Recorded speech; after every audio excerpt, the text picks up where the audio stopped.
To say that Chainsaw Man Part 1 has impacted the manga and even the anime industry with only 38 chapters adapted would be a major understatement. Tatsuki Fujimoto has captivated an immense audience with his writing ability and damn near mastery of keeping viewers on their toes as they have no idea what to expect from him. As Part 1 reached its conclusion, we were let in the dark as to when we would see the return of the Chainsaw Boy for almost 2 years. But after a few one-shots like Look Back and Goodbye Eri, Tatsuki Fujimoto made his grandiose return with the second major arc of Chainsaw Man, Part 2 if you will. So after 24 chapters deep into this new arc as of the recording of this video, what are my thoughts on it and what to expect from the story moving forward? I have a lot of thoughts on this arc currently as well as many things that I'm expecting, but I'm not alone today as I have a very special guest with me. If you don't mind introducing yourself. Hey everyone, it's Mikeyuubi here, and yeah, we have a lot to talk about with Chainsaw Man Part 2. So yeah. And again, thank you, Mikey, for being here. I really appreciate it. Yeah, no worries, man. I'm excited because I rarely speak about Chainsaw Man a lot. You know, I mainly talk about Naruto, so it's good. I get to flex the Chainsaw Man, you know, brain cells a bit, so it should be good. All right, so the first thing that we have to talk about, because I feel like she is the most important character of Part 2 easily, and that is Asa Mitaka. So her introduction quite literally lays the foundation of this arc, pretty much with her getting killed by the Justice Devil, which kind of leads to her getting merged with the Yoru, which is the War Devil. So then we also, in that first chapter back in Part 2, we find out more about Asa, more importantly her inner struggles with loneliness and things of that nature, and it really shows how much Fujimoto has changed as a writer, with how he kind of has changed things up a bit with Asa's character compared to Denji, which I found extremely interesting, that contrast. Yeah, so with Asa, I've been really enjoying her character journey since the start of Part 2. At first, like, my feelings were a bit mixed, like, not to say that I hate her or anything, but I guess keep in mind that at this point we have been waiting like a year and a half or 2 for the manga to continue, so at this point I just really wanted to see Denji again. And I admit I have a bit of bias in this area because Denji is like literally my favorite character in all of manga, but you know, I wanted to see what he was up to. However, as I said, this isn't to say I haven't enjoyed Asa's story. I've been loving it so far. Everything surrounding her character embodies what I love about Chainsaw Man, and that's mainly because of the position she's in. She's in like a situation where danger just normally comes to her, as opposed to her like seeking it out as Denji would be, because you know he goes on all his devil hunting missions in Part 1. This allows the story to be more slow paced, because at the end of the day Asa is still just a normal schoolgirl minus like the war devil that shares her body. This means we still, you know, see her attempting to make friends, trying to not get into embarrassing situations that keep you up at night, and, you know, the most important one, which we'll be probably talking about later, pursuing love. I think Fujimoto was very clever at making this be one of Asa's main personal objectives, no matter, you know, how much she denies it, because it automatically makes her connected to part of Denji's story, and therefore makes the two of them link. In a similar way, I hate to bring this up, but it's a writing choice that reminds me of how like Kishimoto wrote Naruto after the time skip. You know, Naruto and Sasuke both go on their own separate journeys, but ultimately there is a big link between them both, which will eventually make their paths cross eventually. And because these characters are, you know, are separate, we're expecting a different paced story compared to what we're so used to. As I said before, Asa's is a lot more slow, while Denji clearly has a more high-octane life. But I've always preferred the moments in Part 1 of Chainsaw Man where the story kind of, you know, it slows down a bit, because I've always loved Fujimoto's character writing, where we see these characters struggle more with their inner conflicts, as opposed to, like, the physical conflicts, I'd say. Because I don't know if you've noticed, but when it came to looking at what's been talked about the most in events of Part 2 story, it hasn't really been about the battle between like Asa and the Justice Devil, or Denji versus the Cockroach Devil, it's been, wow, is Denji going to get a girlfriend that genuinely loves him this time around? Is Asa developing true honest feelings for Denji? Like, it's it's that kind of stuff. It's a really pleasant switch up, which some people aren't a fan of, but hey, like I said, I've been really loving it. Yeah, and you brought a lot of great points about Asa, which, for example, one of them being her tendency to fall, which is extreme foreshadowing to what happens, has been happening currently. But she pretty much has this tendency of like her falling in like the most critical situations, which is kind of funny and ironic also. And in a way, it kind of encapsulates her character perfectly with how she tries to, do the right thing, or try to like, maybe she's trying to change and then she ends up fumbling at the worst of situations. And I don't really know exactly where Fujimoto is going to take that, as of course we're still in the middle of this arc, but it's extremely captivating to see how Fujimoto has tied that together as well. Yeah, because like you just touched upon as well with the Fallen Devil that has recently appeared, it's kind of clear this is building up to be Asa's big character moment she must overcome, thanks to seeing the flashback with her lending her cat to the orphanage caretaker. We can tell why she's always so we can always tell why she's always so like distrustful of others and is always scared to open up, like she was with Denji a bit. She's worried she'll be like taken advantage of and get pushed back down again, and this is something that links her to similar experiences Denji has been through. This is without a doubt going to be the most important battle for her to overcome. She's so used to falling, like you said, and whatever has been tripping her up has at last caught up with her. This being represented as the Fallen Devil, this is her moment to kind of show her stuff, easily stand back up no matter how high, fall from grace she falls. So it should be very interesting what the next chapter brings. Yeah, and then the parallels between part 1 and part 2 is kind of it's pretty much multiple. So we have like in the first introduction chapters of both Denji and Asa, we see like their inner struggles as characters. Then we see Denji in the aquarium saying that Asa reminds him of power because of personality at that moment. Then there's also the rematch between Denji and the Bat Devil, and then there's also the return of the Eternity Devil as well. So it's like there's so many things that has been happening in this arc that are very reminiscent of part 1, which I feel like obviously it kind of beats you over the head, but at the same time it's still something that you can appreciate if you're able to remember those details. Yeah, exactly. Because like you were saying with it is, I think it was the Bat Devil, or some people call it Cockroach Devil. I've been calling it Cockroach Devil, but like it looks similar to the Bat Devil, and I think it's clear how those two beats are meant to be the same. And we even have that scenario where the Cockroach Devil is questioning Denji, being like, why are you playing the hero and stuff like that. But then he still lets the car blow up and the guy fall to his death, only to save, the cat and I guess woman he admits later on and stuff. And then, like you said, we have the Eternity Devil coming into play again in the aquarium. So there are similar story beats at play, yet they're different enough to still keep me interested and not feel like the story is dragging its feet, I guess. Yeah, and then to continue on with Asa, then we have the romance aspect of it, which also ties to the motivations of Yoru, the War Devil, as pretty much her motivation is regarding trying to get chainsawman. So in order to do that, you need to get someone who is in love with you and try to pretty much make them into a weapon.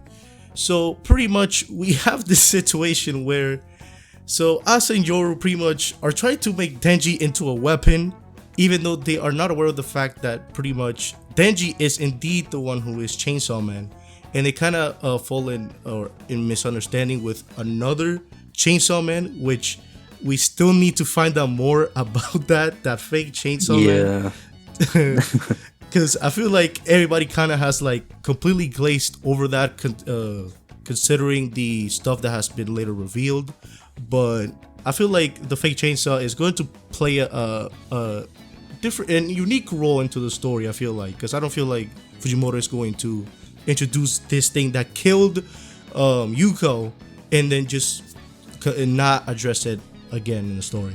Yeah, I'm glad you brought that up, because it is weird how we kind of all just, I guess, forgot about it. Because I think Fujimoto played it off very cleverly, where it was kind of like, it seemed like it was just a joke at first, but we know there is something more to it that he's, without a doubt gonna build up more, because the story is getting, I think it's moving at a much faster pace compared to the start. We spent a lot of time, with Asa and her at school trying to make friends, but now all of these devils are showing up. Denji is gonna get wrapped up in this more as well, and then, yeah, who knows what's going to happen with this fake chainsaw man, but I'm looking forward to it. So now let's move on from Asa to Denji, the chainsaw boy himself. And so Denji has shown growth, even though he kind of has still reverted back to his ways, kinda ish. But Denji has shown interesting growth to his character. He's still trying to get girls. He has his simp tendencies. Him trying to show his identity of chainsawman to everyone, while Yoshida gets in the way of things. But we also see that Denji has had this like brother dad role with Nayuta, in him trying to save money for her tuition. So we kind of seen how much Denji, his struggles from part 1 has transitioned to part 2. And also played a bit of a role as far as Asa almost falling, not almost, kind of quite literally almost falling in love with Asa falling in love with Denji. So yeah, it's interesting how Denji has grown from this guy that has shown not that much care, and even at a point early on where he was questioning his own emotions, to where he is at now with how much care he's taking for Nayuta. Yeah, definitely, because you brought up some good points as well, because a reason people do complain about part 2 from what I've seen is the way Denji has been handled, and like, that's not just because of how he has a much smaller role this time around, but also because people say he hasn't developed, or I guess a better way to phrase it is he hasn't learned from his past mistakes, like you said, especially when it comes to women. And to that, they're not entirely wrong, but Denji hasn't gone through a massive amount of growth or anything, but he's most certainly changed the direction of his path with wanting to live, an easy life. He had to step up for Nayuta, like you said, and do some side hustles after school to save up money for her to go to college, as well as putting him through embarrassing acts like, being a chair to gain that extra bit of cash. We also see how much the past relationships he's made has affected him for the better. An example being with how he saves the cat in his battle with the cockroach devil because it reminds him of power, and him not saving men and letting innocent people die because they're not women shows that he still has a lot of room to grow either way. But there's also smaller pieces of his character that have developed which can be appreciated, such as him not being able to read from a menu. He wasn't able to read in part 1 at all. When he was at the bar, he was struggling to order food and be like, damn it, like, well, what is all this food? I can't read.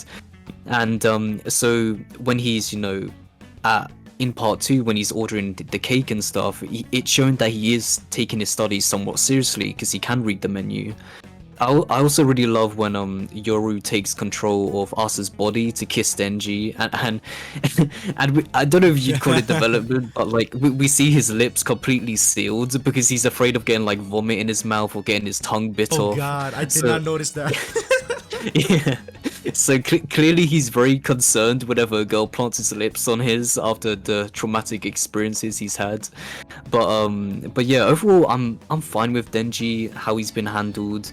This includes him, having a smaller role. Of course, I would love to see more of him, but I think, like I said before, at this point in the story, he will be coming in more often compared to the long absence of him we had at the start. Yeah, so I love and appreciate that you mentioned Nayuta, because that's exactly where I was going to go next. So we have to talk about how much of a menace Nayuta has become, literally with only few appearances of her. Literally house rules for Denji. Like, it's ironic that I said earlier that Denji's kind of like the brother father figure of Nayuta, and yet Nayuta's the one that has the house rules. Yeah. And then also the fact that immediately we see that her intuition is extremely massive, to the point where she immediately chains Asa, Yoru, and in the middle of their makeout session. So we see that Nayuta already has this capacity where like she is already smart enough to like play ahead, probably already knows that Asa is the war devil, because she mentioned about her scent. That's why she threatened Denji to not engage with Asa again. So it's like, I feel like Nayuta at this point is like Makima 2.0, that just straight up just we haven't really seen that much of a difference with her. Yeah, with Nayuta, it's interesting because she definitely still carries over those Makima like tendencies and stuff, with like which she calls Denji like her property and stuff, like, oh, she got spit all over my property, what the hell. And it's like, it's a very weird way to treat Denji, like he's still, you know, just someone's object. But I think it is clear Nayuta does, you know, she does actually care more than, you know, Makima did for Denji. And it's gonna be interesting because as well, Nayuta she's still obviously just a child, because when Denji was like, alright, turn her back into, you know, a human now, stop with changing her into a dog. And she's like, well, I'll do that if you let me have all the ice cream in the fridge and stuff like that. And then she does it. So it's interesting. I really want to see more of her, because when part 2 started, she was definitely one of the main characters along with Denji, to see what kind of relationship they shared. And yeah, I want to, because it does remind me a bit of, you know, the whole power and Archie dynamic of them being a little family. So I do want to see where things go, and if she'll play an important role later on. I feel like she will, because, you know, we'll probably talk about this later, but when it comes to the 4 Horsemen of the Apocalypse, you know, Nayuta does technically count as one, because she has the control devil inside of her. So, you know, we'll see how things go from there. Yeah, because the later is now. We're talking about the 4 Horsemen. So, so we have the Control Devil, we have War Devil Yoru, then we have Fami, which is the Famine Devil, and then the Death Devil, which has yet to show up in the story thus far. But I feel like we can't really get too much into detail with these, as far as with Fami and Death Devil. We do not know their motivations. The only thing that we really know is that Yoru is trying to get revenge against Chainsawman and trying to get the nuclear weapons devil back alive. And this is where the falling devil comes into play here, as well as the prophecy of Nostradamus, which just got revealed. So pretty much we get in July 1999 that there will be a great king of terror that will descend into the earth, and the public safety experimented with 30 convicts to make conscious with the future devil on the condition of their release, and the future devil predicted that 23 out of 30 will lose their lives in July, and then the other 7 will die in the week that the falling devil has, as of right now, completely just caused havoc all over the city right now. So I feel like the Horsemen are going to be like the wild card, as we don't necessarily know what side of the spectrum they're going to be, whether they're going to just be evil or they'll end up going to be in the good side. We don't necessarily know. We could have just see them just since they're devils, they might just join the Nostradamus or the Great King of Terror, but we don't really have much information on that. But it's extremely interesting how Fujimoto has kind of set up this conflict that I didn't expect Fujimoto to do, because in part 1 we had the gun devil and we're trying to look for him, whereas in here we kind of set this time frame that something will occur and it might be terrible, and knowing how much for example the falling devil, how powerful the falling devil really is, and there are other primal fear devils out there, things are not looking good. That's all I can say on that. Yeah, like you've been explaining, it's clear Fujimoto is raising the stakes higher and at a much faster pace compared to part one of the story, which is kind of ironic considering how a lot of people at part two have been like, damn, like this is so slow, but now we're getting all these stuff with the four horsemen and stuff like that. And when it comes to the Death Devil, whenever that appears, I think it's pretty clear that's probably going to be the final devil of the story that has to be taken care of some way, because I don't think you can go any higher than confronting death itself, which is going to be a very traumatizing time for the characters. But you know, Fujimoto is very unpredictable with his writing. An idea of how I thought Fujimoto could handle this is when it comes to his story with Chainsaw Man, he could potentially split it into 4 parts, with each focusing on like one specific horseman of the apocalypse, maybe. So, you know, for part 1 we had Makima, and now for part 2 we have Asa. But obviously we've also been introduced to Famine as well, so there is another horseman being worked on within this part. So it all depends on whether Fujimoto is going to, you know, leave her for the side for now till much later, or if, you know, part 2 will truly just be the finale to the series, because the four horsemen have actually appeared quite quick when you think about it.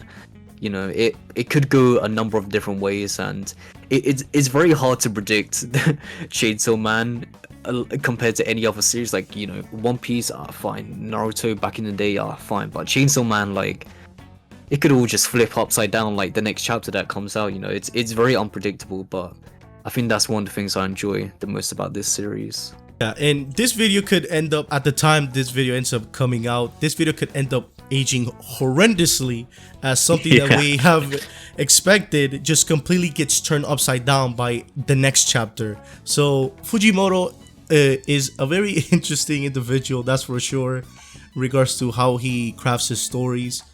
But yeah, I feel like overall part 2 has really just made Chainsaw Man, because one of my biggest fears with Chainsaw Man as a whole was how was the series was going to move forward after, in a way, kind of getting closure with Denji and him taking care of Nayuta. How would Fujimoto be able to continue on with the story and keeping interest? And I have to say that Fujimoto has absolutely done a phenomenal job thus far with part 2. The amount of depth layers with not just Denji, not just Asa, but just the conflict that we know as of now is astronomical, and it just shows how much Fujimoto has grown ever since part 1 concluded, and then him doing the one-shots in between the hiatus to now. We have seen the growth of Fujimoto, and is absolutely amazing to see it unfold. No, yeah, 100%. Because I was one of the people that thought Chainsaw Man could have just ended at part 1 and I would have been fine, but Fujimoto definitely proved me wrong with that. There needed to be a part 2. Like, there's just so much out there that he can continue this story with all the devils and, you know, Denji's growth, and now Asa. I'm so happy that I love Asa, because, you know, taking the role of the, I guess, the main character now, you know, instead of Denji, like, that's a tough, you know, shoes to fill, but I think she's done it magnificently, and I'm really happy for that. And I'm glad you brought up the one-shots as well, because I think that definitely helped Fujimoto ease himself into this new writing style. You know, it's a lot more slow-paced. He isn't focusing too much on the chaotic action this time around, but obviously, you know, when things kick off, it kicks off, you know. But yeah, I've been really enjoying it. As a quick note as well, his art style has definitely improved as well. It's a lot more refined. He's a lot more confident with like his hands and faces. They're not too sketchy anymore. Not to say it was ever bad or stuff, because the rough style of Chainsaw Man Part 1 fit it perfectly. But I do like how, you know, he has refined his style more, and I hope he's enjoying this story, because also, you know, he takes like sometimes a week break, 2 weeks break, so I'm glad he's getting the time to, you know, think about how he wants to handle this story without feeling too much pressured on a constant weekly schedule. Yeah, and that's, I feel like, is going to be what will determine the success of Chainsaw Man, not just with part 2, but any other parts, if it ends up being like a JoJo where it's like multiple parts. But yeah, Fujimoto, I feel like him taking breaks is possibly the best scenario, as we have seen recently with My Hero Academia taking hiatus. Black Clover just came out of a humongous hiatus, 3 months. Like, you do not see stuff like that often. So I'm very happy that Fujimoto now has the time to like slow things down. Maybe, you know, maybe if like he's thinking about future story beats and whatnot, and for him to kind of like think about stuff as a way to tie everything together, because we have seen that stories where they definitely should have taken breaks, but they just decided to rush to the finish line, and we have seen that plenty of times.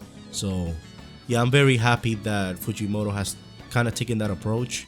And and even though obviously, as I love Chainsaw Man, I want to have possibly, if it was a way for me to get every chapter part 2, I would love to, but I do in a way would have wished that Fujimoto still kept the bi-weekly schedule, because that way he has more time to think and more time to, you know, think about the story and things of that nature. But yeah, I feel like Fujimoto has taken the right approach with this, as far as him waiting, taking breaks in between the chapters. So I'm pretty much, all I'm saying is I'm just gonna let him cook. So it's just simple. we love Fujimoto. I'm glad he's doing what's making him happy, and yeah, I love Chainsaw Man. So yeah, I think we hit every single note for the most part regarding part 2. Mikey, thank you so very much for being here again. No worries, man. It was a lot of fun. Like I said, I haven't really spoken about part 2 a lot, so I was glad I was able to dish out some stuff, and yeah, I'm excited to see what the future holds. Like a year from now, the story could be completely different to what we're talking about now, so it should be interesting. So yeah, so thank you guys very much for watching this video. Hope you guys have a wonderful rest of the day wherever you are, and see you guys in the next one.